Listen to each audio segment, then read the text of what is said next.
보실 하나님의 말씀은 고린도전서 9장입니다. 고린도전서 9장 13절부터 19절까지의 말씀입니다. 신약성경 274페이지쯤에 있습니다. 고린도전서 9장 13절부터 19절까지의 말씀입니다.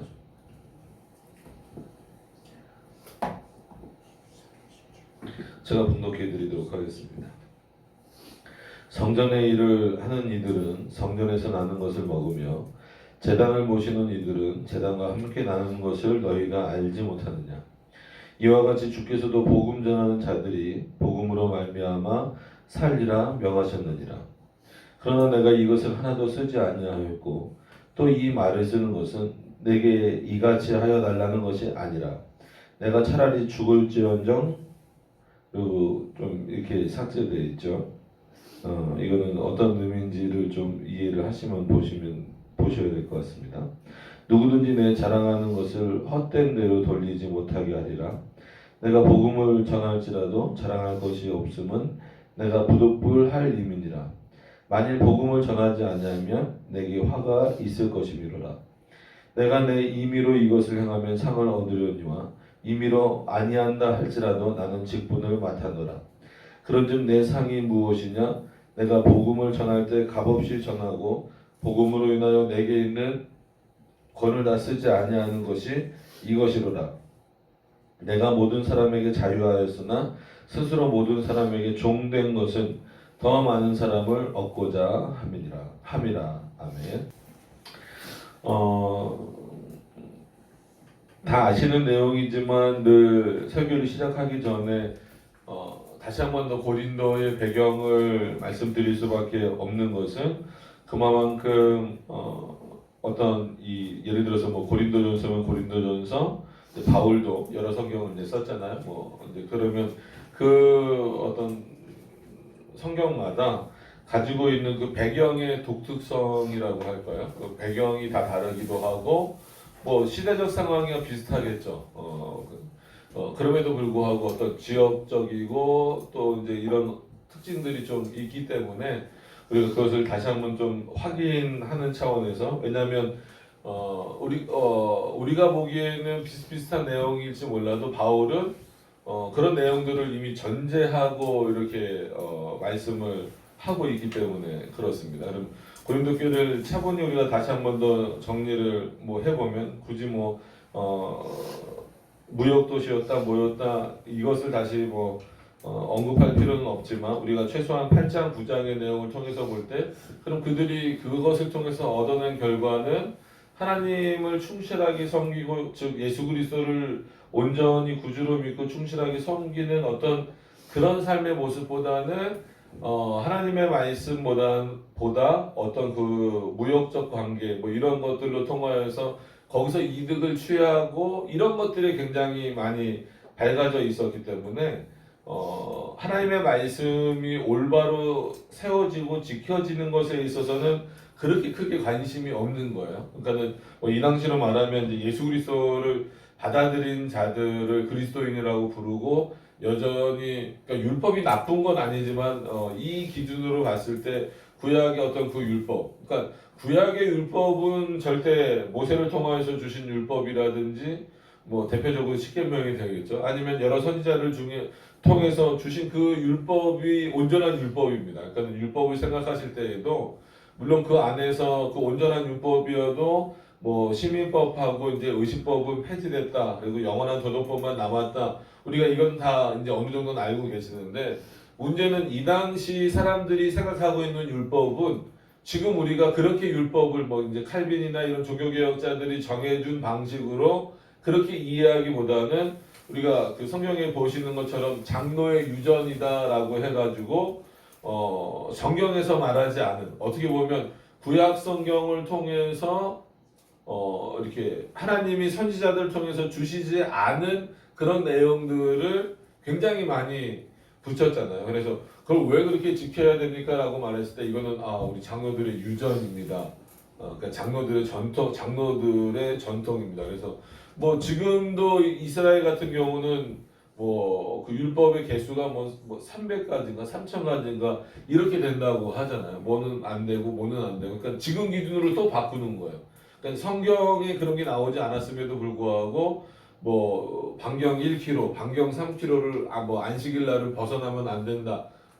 그러면은 만약에 그거를 예를 들어서 지금 우리나라에 적용한다 그러면 여기서 1km나 3km를 벗어나서 주일날 생활할 수도 없고 예배를 드리러 갈 수도 없다라는 그런 내용이 되는 거죠. 그러니까 그게 율법을 범하는 개념이 되는 거예요. 그러니까 이런 내용들이 막 고린도 교회에 뒤섞여져 있는 상태에 지금 어떤 내용까지 전해지고 있는 거예요? 바울을 통해서 그리스도가 누구신가? 그리스도가 하신 말씀이 무엇인가가 전해지고 있는 거예요. 그러니까 그 말씀을 듣고 있는 고린도 교회 교인들은 어떤 차원에서는 좀 혼란스러울 수 있었을 거예요. 그러니까 본인들 스스로가 뭐 구약 성경을 보면서 깨닫는 어떤 그런 내용들도 있었을 거고, 그를 아는 사람들은 아니면 대부분 사람들은 어땠을까요? 이렇게 그 당시 뭐 율법사라고 불리고 아니면 이렇게 랍비라고 불리는 선생이라고 불리는 사람들을 통해서 주로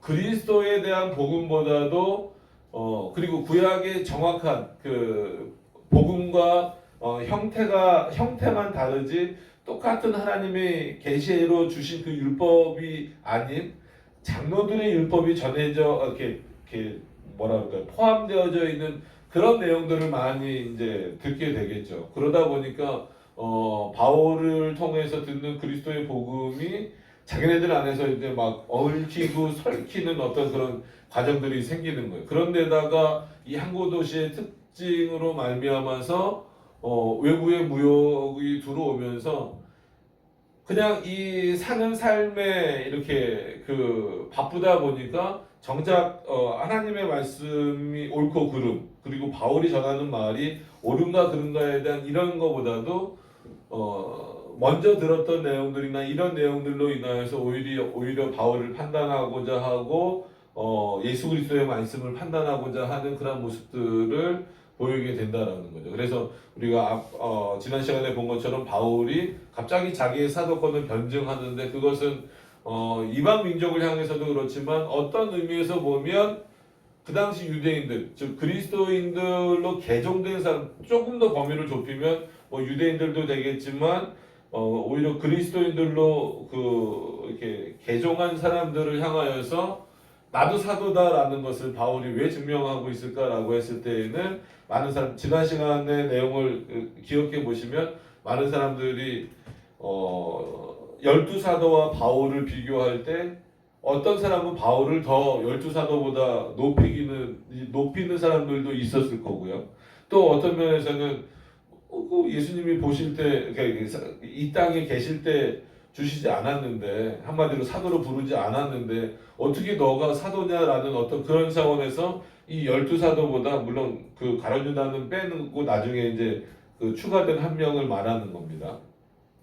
12사도보다 그 권위를 떨어뜨려서 이렇게 말하는 거죠. 근데 바울은 자신이 높아지려고 하지도 않았고 낮아지려고 하지도 않았고 그리스도가 이 땅에 즉 육신의 모습을 입고 오셨을 때 부른 사도들이나 아니면 승천하신 이후에 다메섹 도상에서 자기를 부르신 예수 그리스도나 동위선상에서 높이를 원했던 거예요. 그러니까 다른 이 사도들보다 더 뛰어나고 싶지도 않고 그렇다라고 해서 그리스도가 나에게 주신 이 사도권이 이 사도들보다 밑에 있다라고 생각하지도 않는다라는 거죠. 왜냐하면 이거는 자기 사도권의 어떤 뭐라 그럴까요?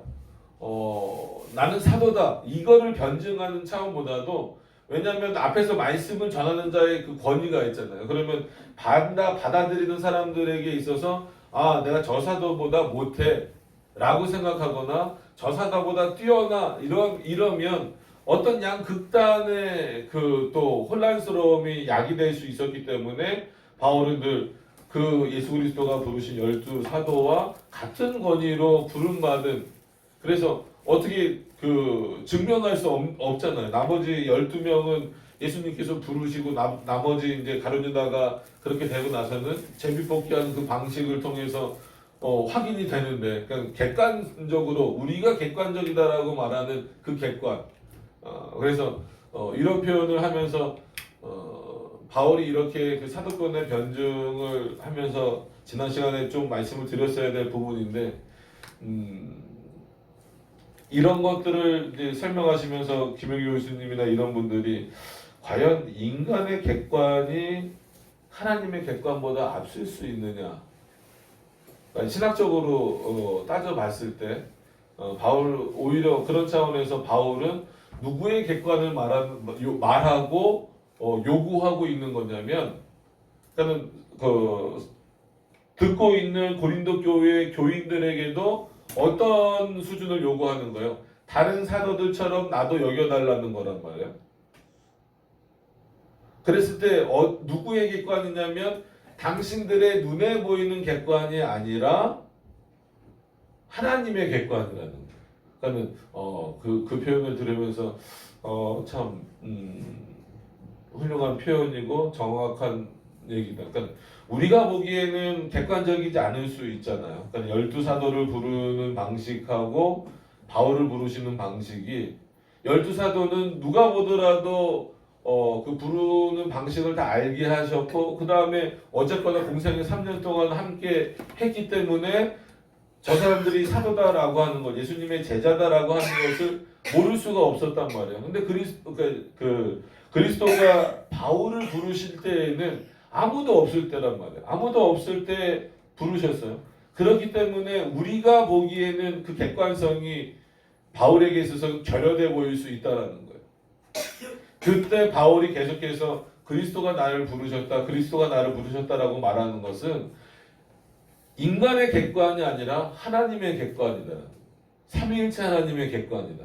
그래서 그 표현을 들으면서 솔직히 칼빈 주석에도 없는 표현입니다. 그래서 우리는 그런 차원에서 어떤 면에서는 인간의 어쩔 수 없는 한계와 연약함과 또 여전히 본성적인 그 악함에 머물러 있는 객관, 이거보다 더 좀 넘어서서 하나님의 객관을 추구해 나가는 게 바른 신학이다. 특히나 개혁 신학은 그런 내용이다. 그러니까 뭐 예를 들어서 아무도 개혁 신학을 이렇게 뭐라 그럴까요? 이렇게 좋아하지 않고 받아들이지 않는 그런 시대가 많았고 지금도 여전히 소수로 있는 이때에 과연 인간적인 객관으로 얼마나 많은 사람들을 설득할 수 있을까라고 했을 때 그러기는 힘들다라는 거죠. 결국은 하나님의 객관, 거기에 성령께서 역사하실 때 바른 신학이 전해질 수 있다라고 하는 것을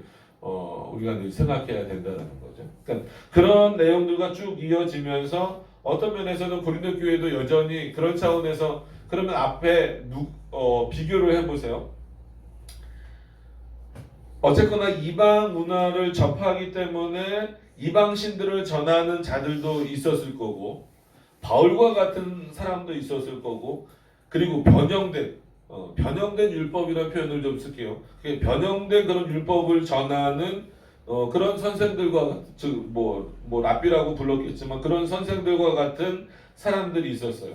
그러면은 그 많은 다양한 소리를 들었을 텐데 바울이 원하는 것은 뭐예요? 이 최소한 너희가 분별력을 가지고 이 두 대상은 뭐 두 대상인지 세 대상이 될지는 모르겠지만 이런 대상들은 좀 제거하고 누구의 말에 더 귀를 기울여야 된다. 오히려 하나님의 객관을 가지고 전하고 있는 바울 내 말을 바울이 전한 즉 내가 전하는 말을 너희들은 객관성으로 받아들여야 된다. 하나님의 객관으로 받아들여야 된다. 이렇게 지금 표현하고 있는 거예요. 그것에 대해서 어떤 면에서는 책망을 하면서도 지금 그 책망은 약간 좀 뒤로 미루고 당장 고린도 교회에게 좀 필요하고 해결해야 될 문제들을 지금 계속해서 지금 바울이 초반에 풀어가고 있는 겁니다. 그게 이제 벌써 9장까지 왔는데 그래서 이제 그런 내용이 진행되면서 오늘 본문을 보시면 이제 자유에 대한 그 문제를 조금 더 언급하면서 이 자유에 대한 문제를 어떻게 매듭을 짓냐면 구약의 어떤 그 제사장 지파를 어떻게 대우했는가, 그리고 어떤 자들을 제사장 지파로 대우해야 되겠는가, 지금에 있어서 이제 그런 것까지 이제 표현을 하고 있는 겁니다. 그래서 13절 내용부터 이제 들어가서 보시면 이렇게 되죠. 그러니까 이게 이제 구약의 내용을 가지고 왔다라고밖에 볼 수 없는 겁니다. 13절에 보시면 성전의 일을 하는 이들은 성전에서 나는 것을 먹으며, 그죠? 성전에서 일하는 이들은 대표적으로 누구겠어요? 제사장이죠. 그리고 그걸 지파로 확대시키면 레위 지파란 말이에요. 그래서 레위 지파는 다른 일을 구약 시대에 합니까 안 합니까? 할 수 없게 돼 있죠. 나머지 지파가 그 레위 지파를 먹고 살 수 있도록 유지시켜 주는 거예요. 그래서 성전의 일을 하는 이들은 성전에서 나는 것을 먹는 것이 당연한 것이다라는 거죠. 그래서 제단을 모시는 이들은 제단과 함께 나누는 것을 너희가 알지 못하느냐. 왜냐하면 구약 시대에 제사를 다 드렸잖아요. 그러면 우리는 구약의 제사법을 한번 그 레위기서를 보셨으니까 대부분 보셨을 테니까 떠올리시면 번제만 있는 거 아니잖아요. 여러 이 제사의 형태들이 있기 때문에 그러면은 그 바쳐진 한마디로 그 고기라 그럴 수도 있죠. 제물이지만 어쨌거나 그 먹는 양식이란 말이야. 그 당시산 뭐 양이 됐든 소가 됐든 그럼 그거는 누구 거냐? 제사를 드리고 난 이후에 그럼 그건 누가 먹는 거냐라고 했을 때에 바로 이 제단을 모시는 이들은 제단과 함께 나누는 것이다. 그들 그 제사장 것이 돼버린다라고 하는 거예요. 그러니까 이 부분을 자칫 잘못 오해하면 로마 가톨릭 교회처럼 다 내 거다. 그러니까 교회에 들어오는 모든 것들이 다 내 거다. 다 그 교회를 담당하는 사제들 것이다. 그래서 아주 사치하고 그래서 여러분들이 교회의 역사뿐만 교회사를 살펴보셔도 그럴 것이고 그냥 일반 역사를 살펴보셔도 어느 시대에 보면은 가장 부자가 사제인 경우가 있었어요. 그러니까 이런 개념들이 막 들어오는 거죠. 그래서 봐라, 성전에 일을 하는 자가 누구냐? 제사장인데 그럼 지금은 누구라고 말할 수 있냐? 우리 사제들이다. 그 사람들은 어디에서 먹어야 되냐? 성전에서 나는 건 먹으라 그랬잖아요. 그럼 성전에 들어오는 모든 것들은 다 누구 거다라는 거예요? 제사장, 즉 사제 내 거다 이거예요. 그러니까 구약의 그 개념을 적용하면 그리고 제단도 마찬가지로 뭐 천주교는 여전히 그런 제단과 같은 개념이 있습니다. 눈에 보이는 제단은 없다 할지라도 그렇기 때문에 그들은 분에 넘치는 사치를 이런 본문들을 통해서 근거로 삼아서 하는 거예요.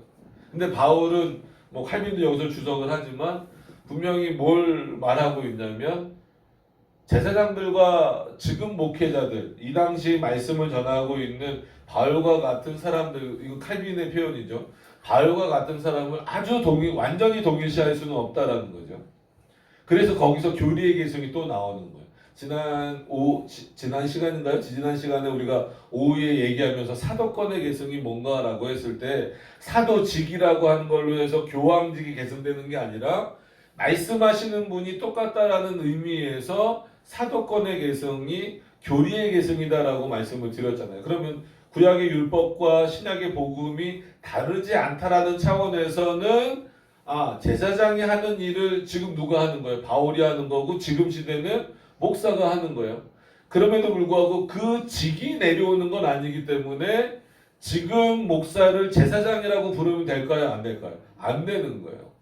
구약은 제사장이고 신약에는 사도고 그 이후에는 뭐 속사도 시대가 지나가고 교부가 지나가고 뭐 그다음에 이제 정식적인 이런 어떤 목사의 개념이 이제 들어오게 되는 거죠. 그럼에도 불구하고 이들은 누가 세우셨다라는 거예요? 하나님이 세우셨기 때문에 교회가 그들의 생활을 책임져야 되는 건 맞다라는 거예요.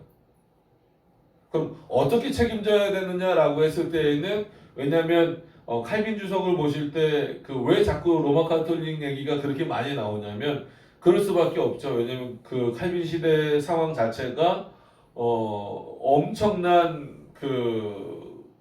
이단이죠. 뭐 아무리 이단으로 정죄를 안 했어도 표현을 그렇게 할 수밖에 없어요. 그 이단과 같은 뭐 천주교회랑 대항을 해야 되고 그들이 워낙 복음을요 한 절 한 절씩 다 바꿔 놓는 거예요. 그러니까 오늘 본문을 가지고도 그러니까 생계를 유지시켜라라는 차원하고 교회에서 이렇기 때문에 교회에서 나오는 것, 재단에서 나오는 것은 다 내 거다라고 하는 거하고는 전혀 다른 의미거든요.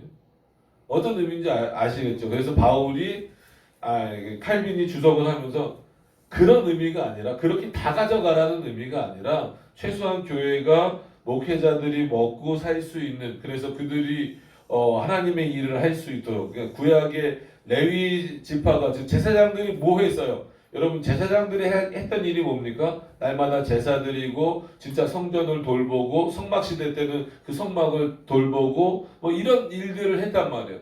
그럼 지금 목회자들이 해야 되는 일은 뭐예요? 하나님의 말씀을 전하고 올바른 성례를 집행하고 또 그런 교회의 어떤 질서들을 세워나가는 이런 일들을 감당해야 된다라는 거죠. 그러니까 그렇게 그 일들을 충실하게 감당하게 해 나가게 하기 위하여서 어떻게 하라? 그 생활을 책임져 줘라. 이거는 그 사치하게 하라는 그 말이 아니다라는 거예요. 그거는 이제 로마 카톨릭을 비유로 해서 나오는 거예요. 근데 그게 그 당시 비유지만 지금도 적용될 수 있는 것 자체가 뭐 양극화는 어디나 있어요. 그래서 교회도 보면 너무나 양극화가 많이 돼 있어서 뭐 큰 교회 목사님들은 차를 골라 타는 목사님도 있어요. 그러니까 어느 그 기독교 신문 기자가 어느 목사님이라고 하면 또 좀 그렇죠. 어느 목사님을 찾아갔더니 정말 이렇게 우리가 일명 말하는 슈퍼카들이 쫙 있다는 거예요. 그래서 목사님이 이렇게 이런 차를 타셔도 됩니까? 그것도 한두 대도 아니고 이렇게 많은 차를 타셔도 됩니까? 하니까 그렇게 표현을 했다는 거죠. 그 목사님이 그 기자에게 이게 기사로 나온 겁니다. 성도들이 사주는데 안 타? 그러면 참 어렵죠. 그런 부분들을 받아들이고 이해하고 해석하기가 그걸 이 적정선이 뭐냐라고 했을 때 칼빈 주석에 따르면 사치하지 않고 그냥 진짜 이렇게 일상생활을 할 수 있는 정도의 수준을 교회가 목회자에게 제공하면 되는 그 차원인데 이제는 교회가 크면 클수록 마치 그냥 너무나 많은 것을 이렇게 누리게 되는 그리고 상대적으로 그렇지 않은 교회는 진짜 말 그대로 많이 들어보셨겠지만 택시 기사하는 목사님들 많고 버스 기사하는 목사님들 많고 일용직 나가는 제가 아는 분들 중에서도 일용직 나가는 목사님들 많고 이런 분들 많단 말이에요. 그러니까 이런 것들을 보면서 참 너무나 양극단으로 가고 있구나. 그래서 이 복음을 전한다는 이 사명 자체가 뭔가 왜냐면 이 뒤에도 나와요. 그래서 저희가 이제 이번 주 토요일부터 매 달이죠. 매달 첫째 주, 셋째 주 이렇게 하나님의 말씀을 전하는 것을 통하여서 전도를 하려고 하고 있는데 이거는 어떤 특정 대상뿐만이 아니지만 오늘 초반에는 물론 이제 20절 이후에는 또 이제 복음의 내용이 또 확 퍼지지만 초반에는 좀 이 목회자들과 관련된 내용으로 바울이 써요. 왜냐하면 그런 거짓 증거, 거짓 선지자들을 잘 분별해내지 못하고 오히려 그들을 더 쫓아가고 그들에게 좀 뭔가 이렇게 물질적인 거나 아니면 이런 것들을 제공하는 부분에 있어서 바울이 이미 알고 있다는 거예요. 알고 있음에도 불구하고 일단은 중요한 문제를 해결하기 위해서 그거는 약간 밀어놓고 이렇게 우회적으로 자유를 제한하는 방식 그리고 구약의 그 제사장을 어떻게 레위 지파를 한마디로 먹이셨는가를 고린도 교회에다가 예를 드시면서 설명을 지금 하고 있다라는 거예요. 근데 잘 못 알아듣죠. 차라리 그냥 직접적으로 얘기를 했으면 좋겠는데 이 얘기도 좀 잘 못 알아듣는데 일단 14절을 말씀을 드리고 그래서 여기서 이제 한 가지 그러면 어떻게 그런 구별해야 되느냐 교회가 목회자의 생계를 책임져 주는 그 부분에 있어서 그럼 어떻게 해야 되느냐라고 했을 때는 또 14절도 핵심이 될 수 있습니다. 이와 같이 주께서도 그러니까 예수님께서도 복음을 전하는 자들이 복음으로 말미암아 살리라.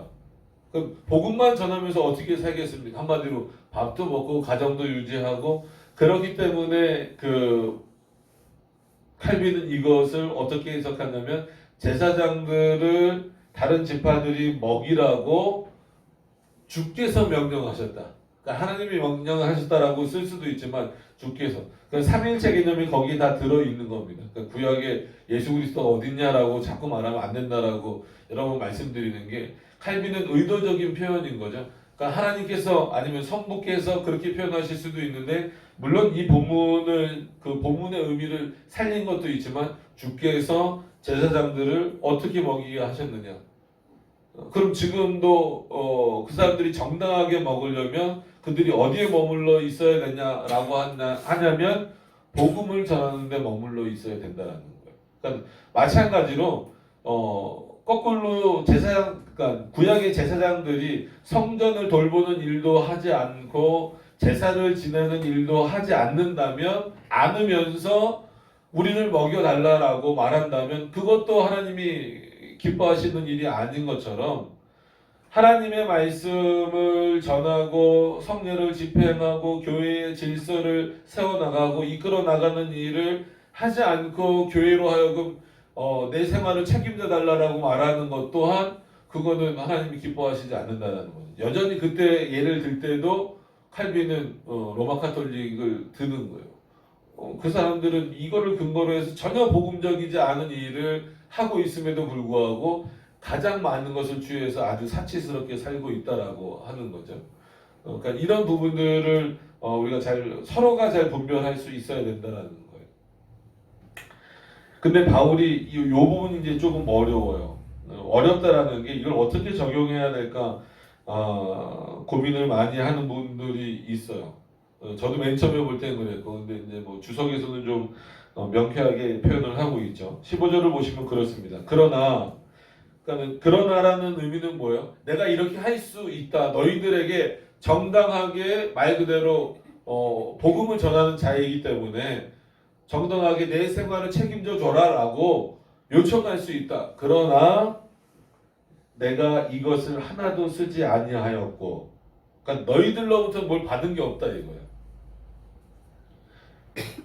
이게 어떻게 보면 그래서 지난 시간에 자유의 그 부분이 두 절 남았는데 그럼 다음 시간에 하겠습니다라고 말씀드린 이유는 첫 번째를 좀 구별하고 싶어서 그랬어요. 그러니까 고린도 교인들로 하여금 성도의 입장에서 그 자유를 제한하는 게 뭔가를 좀 확인하는 것과 그다음에 사도로서 뭐 앞에서 말씀을 전하는 자로서 뭔가를 스스로 어떻게 제한하려고 해야 되는가. 그래서 마치 많은 것이 주어진다 할지라도 그 안에서 좀 구별되게 이렇게 쓸 수 있는 그런 모습들이 이제 바울을 통해서 보여지는 거죠.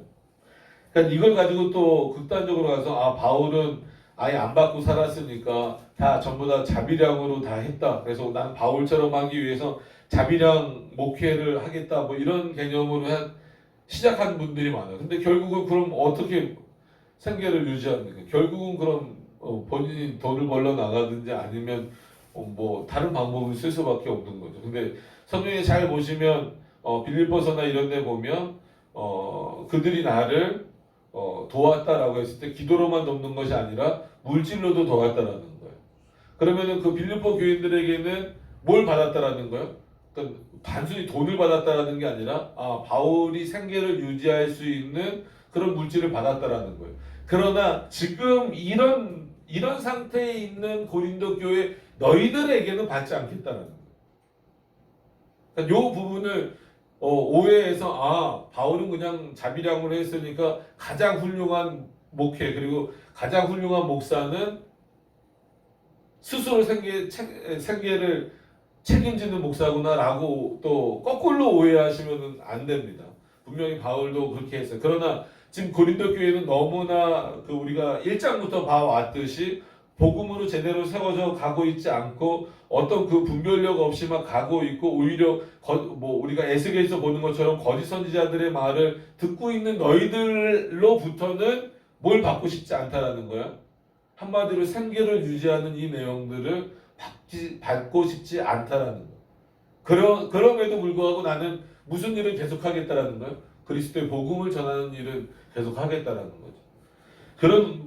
그러니까 바울도 어떻게 보면 어떤 자유가 있는 거예요? 고린도 교회를 향하여서 내 생계를 책임져 줘야 된다라는 그 자유와 권한이 바울에게는 있는 거예요, 없는 거예요? 있어요. 있음에도 불구하고 나는 안 하겠다. 그 자유를 스스로 제한하겠다라는.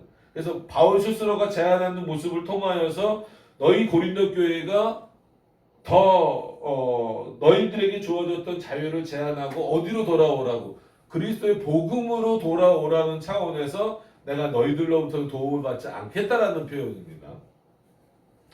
또 이 말을 쓰는 것은 내가 이같이 하여 달라는 것이 아니라 내가 이렇게 말했다고 이제부터 달라는 얘기가 아니라 저도 안 받는다 이겁니다. 이 말을 쓰는 것은 내가 이같이 하여 달라는 것이 아니라 내가 차라리 죽을지언정 하고 한 거는 물론 이제 뒤에 덧붙여서 어떤 사람들은 더 쓰기도 하고 더 문장이 있었다 하지만 이거는 그냥 바울의 어떤 이 고린도 교회를 향한 그 각오와 어떤 그 심정이 담겨져 있는 거죠. 그러니까 너희에게 올바른 복음, 즉 너희가 그리스도로 올바로 돌아올 때까지는 그 안에 못 따라오면 내가 심지어 죽을지언정 너희들을 통해서는 받지 않겠다라는 거예요. 그러니까 어떤 면에서는 목회자는 또 이런 부분들이 있어야 된다라는 거죠. 교회가 올바로 서가고 말씀 위에 든든히 서갈 때까지는 목숨을 걸고 이 바울처럼 어떤 면에서는 그런 부분들도 있어야 되는 거예요. 그러니까 한국 교회가 좀 그런 부분들을 많이 한국 교회뿐만이 아니에요. 그 이후에 너무 많이 놓치니까 이미 로마 카톨릭부터 많이 놓쳤잖아요. 뭐 우리가 거기에 뿌리를 두고 있지는 않지만 어쨌거나 교회사에서 큰 부분을 차지하고 있기 때문에 그래서 많은 분들이 거기를 자꾸 이렇게 근거로 두는 부분에 있어서 좀 안타까움이 있는 거죠. 그래서 누구든지 내 자랑하는 것을 헛된 대로 돌리지 못하게 하리라. 이거는 뭐예요? 마치 나 바울에게 그 얼마 줬어. 바울 선생에게 나 이렇게 생활비 하라고 얼마 줬어. 이것은 너희들의 뭐라 그럴까요? 이렇게 교만함으로, 그러니까 정당하게 그리스도의 복음을 우리에게 전하는 자로서 우리가 그 복음을 듣고 있기 때문에 그 복음을 전하는 자의 생계를 유지해 주기 위하여서 우리가 그 바울에게 뭐 바울에게 드리는 건 아니지만 바울에게 그렇게 바울의 생활을 유지하도록 한다 이런 차원이 아니라 주석에서 표현처럼 적선한다라는 거. 적선이 뭔지 아시죠, 여러분? 마치 거지라든지 아니면 이렇게 돈을 구하러 오는 사람에게 이거나 가져가라. 그래놓고 나 얼마 줬어. 이런 개념으로 들어올까봐 이것마저도 너희들 스스로에게 교만거리가 될까봐. 왜냐하면 예를 들어서 바울의 생계를 유지하게 하는 것은 당연한 일임에도 불구하고 마치 너희들은 지금 어느 수준이냐면 뭐예요? 바울에게 줘놓고 난 바울에게 이거 줬어. 적선했어. 이런 개념이 너희들에게 들어오고 그게 너희들한테 교만이 될 수 있기 때문에 내가 그런 생각이 완전히 뿌리 뽑히기 전까지는 최소한 고린도 교회를 통해서는 받지 않겠다라는 거예요. 반대로 빌립보 교회 같은 교회를 통해서는 기쁨으로 받잖아요. 그 교회의 상황을 바울이 참 잘 판단을 하는 거죠. 그래서 그런 판단력이 지금 목회자들에게는 지금 목회자들뿐만이 아니라 그 목회자들 얘기하기 떠나서 저부터 그런 판단력이 좀 있어야 되는데 연약한 자라 그렇습니다. 그러면서 이제 계속 그럼에도 불구하고 본인이 해야 될 일이 뭔가를 계속 말하면서 오히려 고린도 교회가 깨닫기를 원하는 이게 이제 그 바울의 표현이에요. 그래서 제가 이제 19절까지만 끄는 겁니다. 왜냐하면 그 뒷부분은 그러니까 이제 여기에 동참해라 이제 이런 표현으로 조금 더 확장시키는 표현이 있어서 16절로 넘어가서 보시면 내가 복음을 전할지라도 자랑할 것이 없으면 자, 그러니까 완전히 그 뭐라 그래요? 이렇게 대조되는 그 구절이잖아요. 고린도 교인들이 마치 바울에게 얼마를 생계를 하라고 유자라 얼마를 줘서 난 바울에게 얼마 줬어 이렇게 교만거리가 되는데 바울은 정말 목숨을 걸고 그리스도의 복음을 전했음에도 불구하고 그것은 자랑거리가 아니다라는 완전히 대조되는 그 구절이죠. 그러니까 어떻게 되길 원하는 거예요? 바울만 그렇게 되길 원하는 게 아니라 고린도 교회 너희들이 좀 그랬으면 좋겠다라는 거예요. 복음을 증거하든 아니면 복음을 증거하는 자들의 생계를 책임지든 그것이 자랑거리가 되지 않기를 원한다라는 거예요. 근데 여기서 이제 복음 전하는 게 핵심인 거죠. 바울이 뭐 진짜 고린도 교회에게 돈 받고 싶어서 이런 표현을 쓰는 건 절대 아니라는 것을 이제 더 이제 강조하면서 쓰고 있습니다. 내가 부득불할 힘이라. 그러니까 뭐 교회가 한마디로 고린도 교회가 내 생계를 책임져 주든 아니든 여기는 이제 죽을지언정이라는 표현까지 나왔으니까 나는 마땅히 그 일을 할 뿐이다. 너희들이 한마디로 듣든지 아니 듣든지 그냥 전할 뿐이다. 이거는 하나님이 나에게 맡겨주신 일이기 때문에 이거는 뭐 하나님의 객관으로 하는 거지 너희들이 내 사도권을 가지고 뭐 진짜네 아니네 이런 거를 따지더라도 나는 열심히 전하겠다 이거죠. 참 그 훌륭한 인물 같아요. 그럼에도 바울이 드러나면 안 된다는 걸 늘 말씀드리는 거죠. 여기서 이렇게 바울을 훌륭하게 만드신 분은 누구예요? 하나님이시죠. 그래서 몇 번 말씀드린 것처럼 성경에서는 사람이 발견되면 안 된다는 거예요. 오늘 얼마나 훌륭한 바울이 발견이 됩니까? 그럼에도 불구하고 우리가 발견해야 될 것은 뭐야? 이런 바울을 만드신 하나님. 그래서 복음을 전하게 하시는 하나님. 그 하나님이 발견이 될 때 참 은혜가 있는 거예요. 성경을 보실 때. 그럼에도 불구하고 우리 입장에서는 얼마든지 존경해야 될 인물로서 바울이 있는 겁니다. 자, 만일 복음을 전하지 아니하면 내게 화가 있을 것이미로다. 그래서 칼빈이 주석에서 어느 정도 바울은 요 정도 표현했지만 더 심각하게 표현을 해요. 목회자로 부름을 받은 자는 그가 잘하고 있던 못하고 있던 간에 누가 부르셨다라는 것을 인식해야 된다는 거예요. 하나님이 부르셨다라는 것을 인식해야지. 만약에 스스로가 나 힘들어서 못하겠어.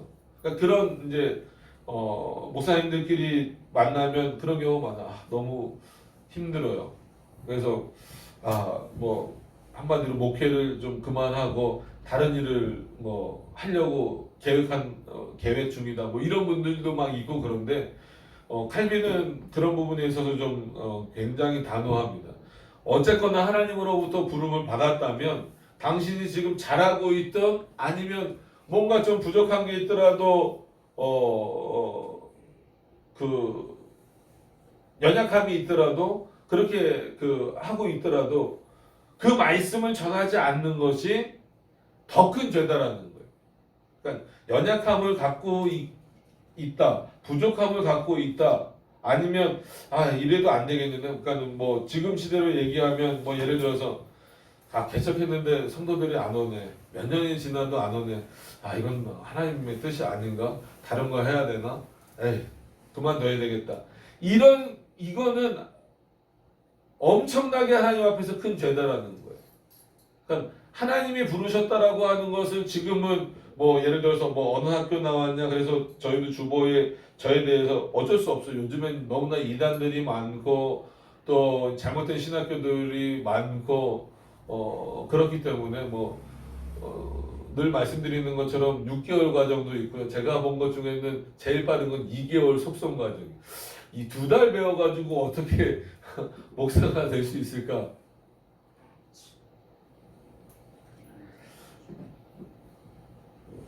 저는 이제 94학번이니까 94년도부터 바로 신학교를 들어갔기 때문에 뭐 지금까지 어떻게 보면 계속 학교에 있는 거죠. 그래서 이제 뭐 그 제주신학교에서도 다음 학기에 또 조지신학 서론을 맡았어요. 그래서 다른 것 좀 쉬운 것 좀 하려고 그랬더니 조지신학 전공해 놓고 왜 다른 거 하려고 그러냐고 이제 그 교수회의 때 그러셔가지고 어쩔 수 없이 서론을 맡게 돼서 마음의 부담이 큽니다. 왜냐면 서론이 제일 중요해요. 신론도 중요하고 뭐 교회론 종말론도 다 중요하지만 조지신학이 시스테매틱 테올로기잖아요. 어쨌거나 전체 시스템을 잡아주는 데 있어서 신학적 그 구조를 잡아주는 데 있어서 이 서론만큼 중요한 게 없기 때문에 제가 안 하려고 그랬죠. 근데 계속 저기 해서 그냥 맡기는 했는데 뭐 그거는 다른 얘기고 어쨌거나 지금 그런 경우가 많아요. 그래서 보면 실제로 뭐 동기들이나 아니면 선배나 후배들이나 가끔 오래간만에 연락이 와서 어떻게 요즘에 목회 어떻게 하냐고 그러면 나 요즘에 목회 안 해 편의점에 그런 분도 있고 실제로 나 뭐 요즘에 그러면 어떻게 그냥 뭐 예를 들어서 뭐 편의점 하면서 목회하시는 거야? 아니면 뭐 어떻게 하시는 거야? 물어보면 그냥 목회 때려쳤어. 그러니까 그거를 너무 쉽게 생각하는 거예요. 또 한편으로는 그런 부분에 있어서 너가 정말 그 잘하든 연약하든 부르신 자를 생각해라. 그 부르신 자 앞에서 말씀을 전하지 않는다라고 하는 것만큼 큰 죄는 없다라는 거예요. 그래서 목사에게 있어서 제일 힘든 거는 설교를 못할 때가 제일 힘들어야 돼요. 원칙적으로는. 그런 마음을 좀 가지고 있어야 돼요.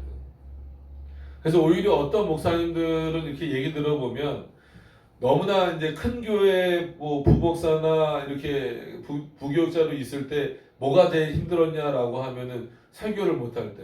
워낙 교회가 크고 이러다 보니까 설교 순서가 잘 안 돌아오는 거예요. 안 돌아와서 뭐 2년 반 만에 한 번 설교하고 이런 분도 있대요. 너무 큰 교회들은. 그러면은 솔직한 얘기로 이게 교회 직원인지 아니면 뭐예요? 목사인지 그런 혼란이 올 수 있다는 거죠.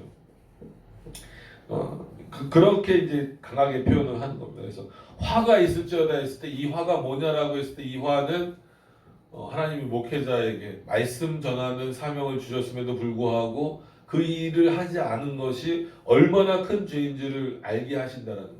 이거는 뭐 어마어마한 거죠. 무시무시한 거고.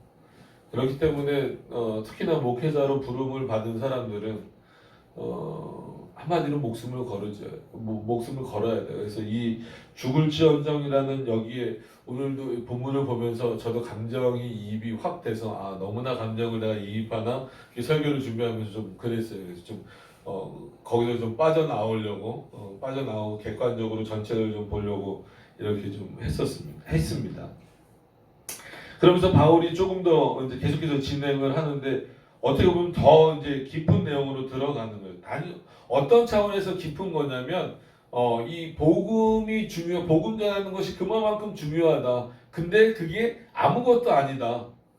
어떤 차원에서 내 공로를 쌓거나 내 상을 쌓거나 내가 교만해지거나 하는 거에 있어서 아무것도 아니다라는 거예요. 그러니까 그 당시 고린도 교회 사람들이 갖고 있는 사고랑 정반대로 지금 자꾸 끌고 가기 때문에 깊어진다는 거예요.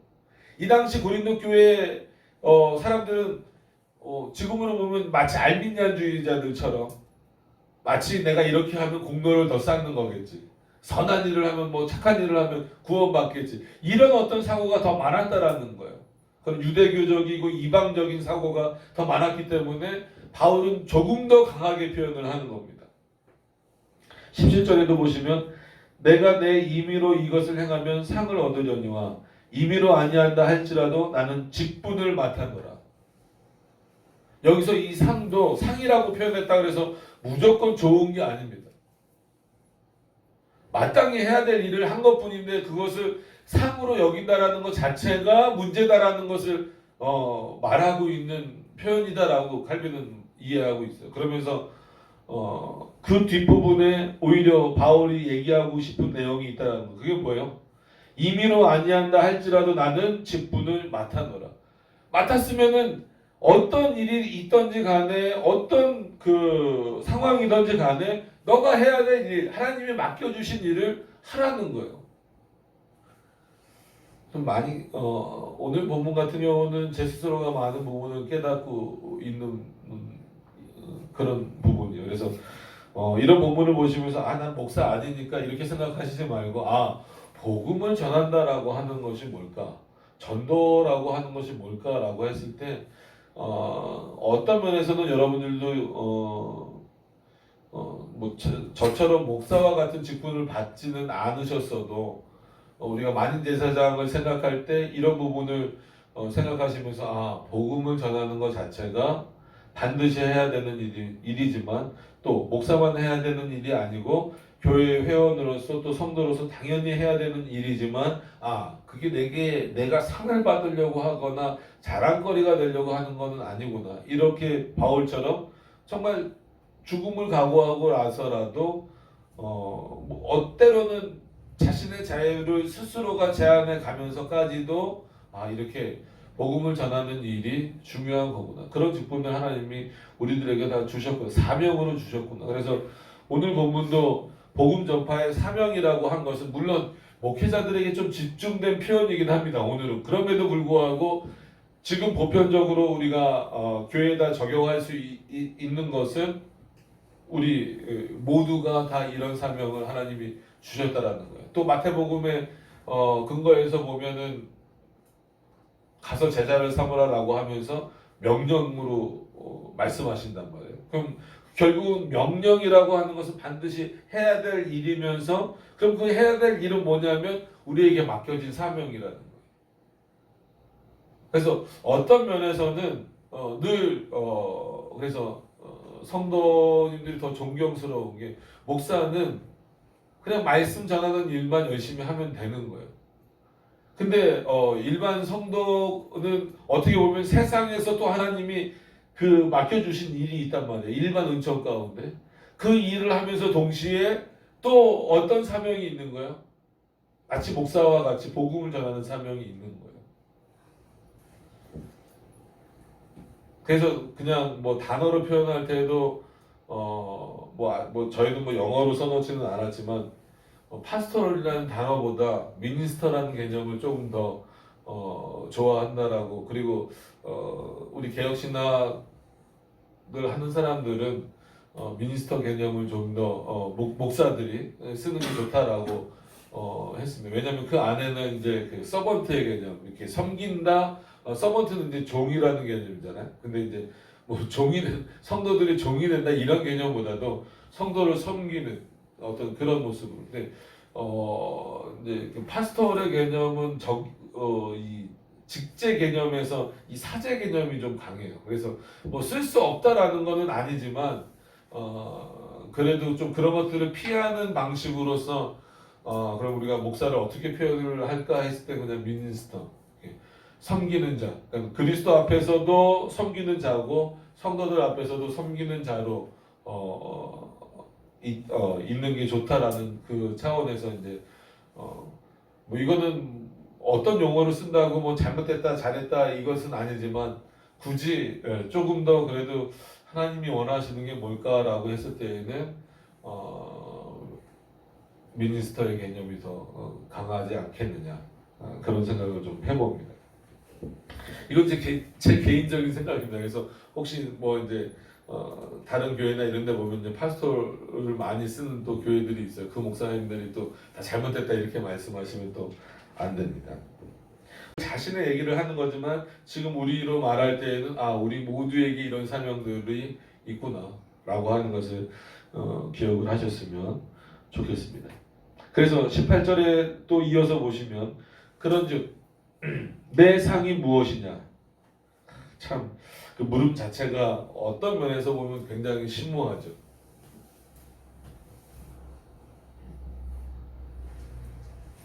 어떤 그 상이라고 하는 것을 뭐 상급 아니면 뭐 이렇게 좀 뭐라 그럴까요? 이렇게 높여짐 이런 것을 싫어할 사람이 과연 있을까? 그러니까 늘 뭐 겸손하려고 애쓰고 있음에도 불구하고 이 높여지는 것에 대해서 참 경계해야 되고 조심해야 되는데 그게 어려워요. 목사는 목사대로 어렵고 성도는 성도대로 어렵고 그래서 어떤 목사님은 설교 끝나자마자 확 가버리거나 아니면 설교 끝나고 안 내려오신대요. 왜냐하면 성도들하고 안 만나려고 그래서 왜 안 만나려고 그러십니까? 라고 했더니 성도들이랑 이제 뭐 저희는 아직 작아서 그렇지만 보통 여러분들 이제 조금 이제 규모가 이제 커지면 보통 축도 끝나고 목사님들이 저 뒤로 나가시잖아요. 나가서 이렇게 뭐 식당이나 뭐 집으로 이제 가시는 분들하고 악수하잖아요. 그러면 대부분 성도님들이 그냥 저기 하기 뭐 하니까 아 오늘 저기 은혜 받았습니다. 은혜 받았습니다. 그럼 그게 형식적이든 진짜든 목사가 계속 그 얘기를 듣다 보면 아 내가 잘났구나. 그러니까 목사도 어쩔 수 없다라는 거예요. 그래서 그분은 그래서 아예 강대상에서 성도들이 다 나갈 때까지 안 내려오시는 거예요. 자 본인은 이거는 그 목사님 특유의 방식이에요. 그러니까 그게 옳다라는 게 아니라 그래서 본인이 생각을 하신 거죠. 아 나도 이런 얘기를 듣다 보면 교만해질 텐데 교수님이에요. 나도 이런 얘기를 듣다 보면 교만해질 텐데 그럼 어떻게 할까? 안 내려가야 되겠다.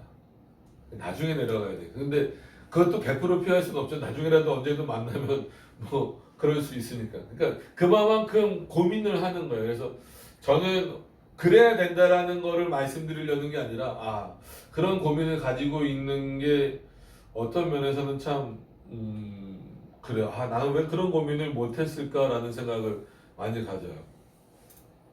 김성범 목사님이 하신 말씀이에요. 내 스스로가 교만해지지 않기 위해서 본인은 성도들이 다 나갈 때까지 강단에 그냥 이렇게 있다고 그러시더라고요. 그래서 물론 그것도 100% 저기는 아니지만 최대한 그 노력을 하시는 거예요. 그래서 그 얘기를 듣고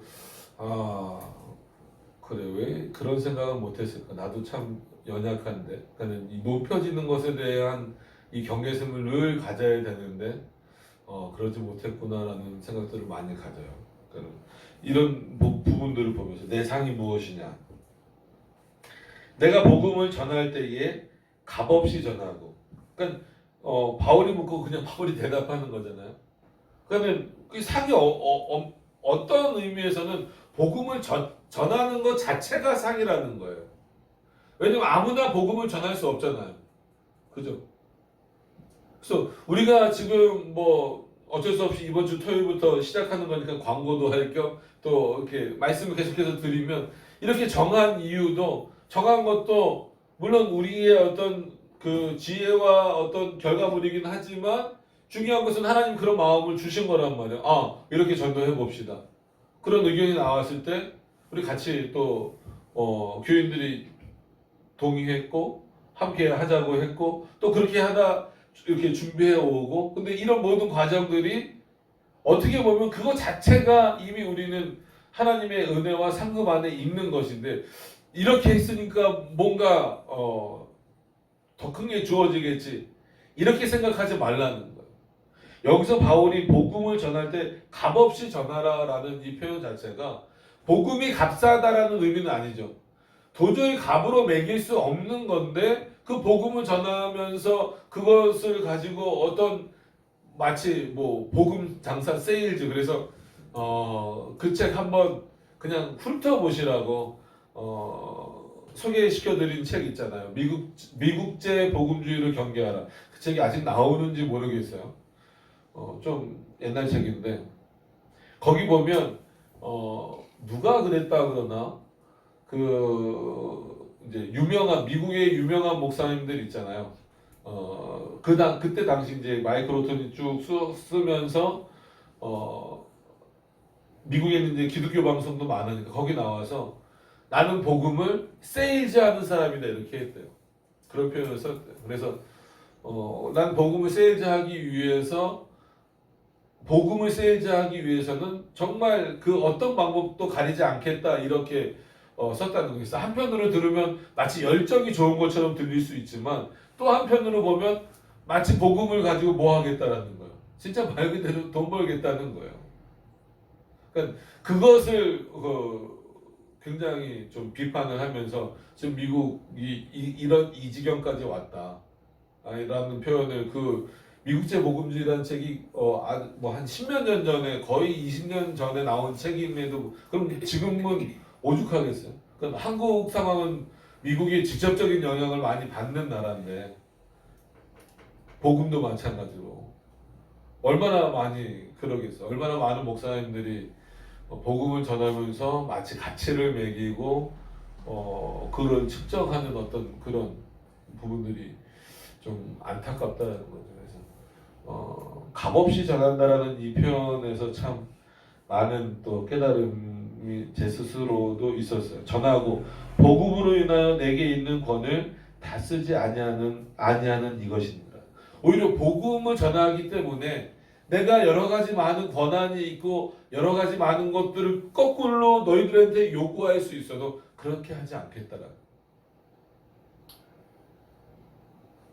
지금 고린도 교회가 문제가 없어서가 아니라 뭘 전하는 게 그럼에도 더 중요하기 때문에 그리스도의 말씀을 전하는 것이 중요하기 때문에 일단 그런 보여지는 문제들은 뒤로 하고 먼저 하자. 그리스도의 복음을 전하는 일 먼저 하자. 이런 바울의 각오와 어떤 이런 내용들이 지금 우리가 하려는 어떤 스터디 모임은 아니죠.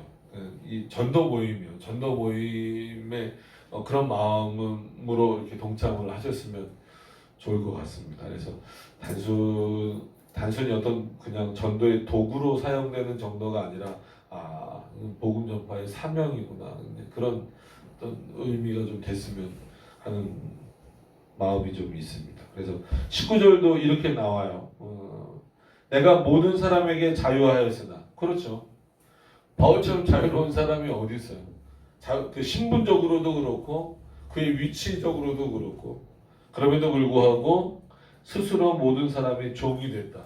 그러니까 이 개념에서 아까 제가 미니스터 개념을 말씀드린 거예요. 그러니까 거기 그 안에는 서번트의 개념이 들어 있다라는 거죠. 그래서 섬긴다. 그러니까 단순히 이 종을 마치 내가 고린도 교인의 종이 되겠다. 이런 개념이 아니라 그들을 복음으로써 섬기는 개념. 그러니까 단어가 한 가지 뜻만 있는 건 아니잖아요. 종이란 개념이 서번트에 있는데 거기에 이제 섬긴다라는 개념이 있어요. 그게 이제 미니스터 개념에도 있는 거예요. 거기서 이제 미션도 나오는 거고 뭐 다 그런 어떤 개념들이 나오는 거죠. 그래서 선교사들도 결국은 거기서 복음을 전하는 게 어떻게 하는 거예요? 그들을 섬기는 거예요. 그럼 목사가 할 수 있는 최고의 섬김은 뭐냐라고 했을 때에는 그리스도의 말씀을 올바로 증거하는 것, 제대로 증거하는 것. 그래서 그런 부분에서 내 권리를 주장하기 전에 바울의 표현대로 내 권리를 주장하기 전에 과연 나는 이렇게 복음으로써 섬기는 일을 과연 잘하고 있는가를 늘 또 생각을 안 하고 있는 건 아니었지만 이런 본문을 볼 때마다 부끄럽죠. 제 스스로도 많이 부끄럽고 그렇게 하고 있나 이래야 되는데 그렇게 하기 위해서 성도들 앞에서도 그렇고 아니면 학생들 앞에서도 그렇고 그랬어요. 그래서 늘 이제 갔다 오면 이제 그분들의 말씀을 들을 수밖에 없지만 참 힘들고 어려운 과정에서 이제 소식을 들었을 때 이번에도 한 분이 오기로 했다가 못 왔어요. 근데 한 분은 공항 잡혔는데 어떻게 올 수 있었는데 한 분은 다 예약까지 해놨는데 결국은 못 나왔어요. 그러니까 그런 상황이에요. 그래서 어떤 상황입니까? 라고 이제 물어봤죠. 통역을 통해서 물어봤더니 지금 중국의 상황이요. 이 중국 현지 분들이 직접 얘기하는 거예요. 문화혁명 아시죠? 중국의 문화혁명 때보다 더 심각한 상황입니다. 라고 하는 거예요. 그래서 어떻게까지 지금 그래서 여러분 우리나라도 자유민주주의 이 체제를 지키는 것을 거기에 교회가 어느 정도는 정말 힘쓰고 애써야 되는 이유가 뭐냐면요. 어떻게 탄압, 그럼 어느 정도까지 탄압을 합니까? 라고 했을 때 어떻게 하냐면 중국에서 공식적으로, 그러니까 중국 정부가 공식적으로 허락한 출판사 있잖아요. 출판사가 아닌 곳에서 나온 책을 팔거나 산 사람들은 전부 다 처벌을 받는다. 그러면은 이분들은 저희가 이제 그 번역해서 이제 중국어로 번역해서 저희가 이제 강의안을 주면 그걸 이제 중국어로 번역해서 재번을 해서 준단 말이에요. 그럼 그 책들 어디다 넣냐 그랬더니 일부는 뭐 전혀 이제 모르는 사람 집에, 그러니까 모르는 사람 집은 아니죠. 공안들이 모르는 사람 집에 맡기거나 아니면 우리가 김장하면 땅 파고 거기다 묻어 놓듯이 땅 파고 거기다 묻어 놨다가 필요한 거 꺼내서 얼른 찾아보고 다시 이렇게 땅 깊숙이 논대는 거예요. 그래서 복음을 증거한다라는 게 이렇구나. 그러니까 이런 분들 앞에서 하나님의 말씀을 전하는데 강의하는 거죠. 그거는 강의하는데 단순히 그냥 지식으로만 이렇게 할 문제는 아니구나라는 생각을 많이 가졌어요. 이러면서 이 본문을 준비하다 보니까 제 스스로가 참 많이 더 좀 깨닫게 되는 부분들이 있고 그런 부분들이 있었어요. 그래서 오늘은 복음 전파의 사명, 이 사명을 잘 감당하고 있는가? 오히려 13절, 14절의 내용을 교회에다가 요구하고 있는 건 아닌가? 그것만 요구하고 이거 물론 그게 정당한 권한, 이게 잘못된 권한은 아닙니다. 한마디로 그러니까 예를 들어서 교회가 내 목회자의 생계를 책임져 줘야 되지 않습니까? 라고 요구하는 것이 정당하지 않다라는 건 아니에요.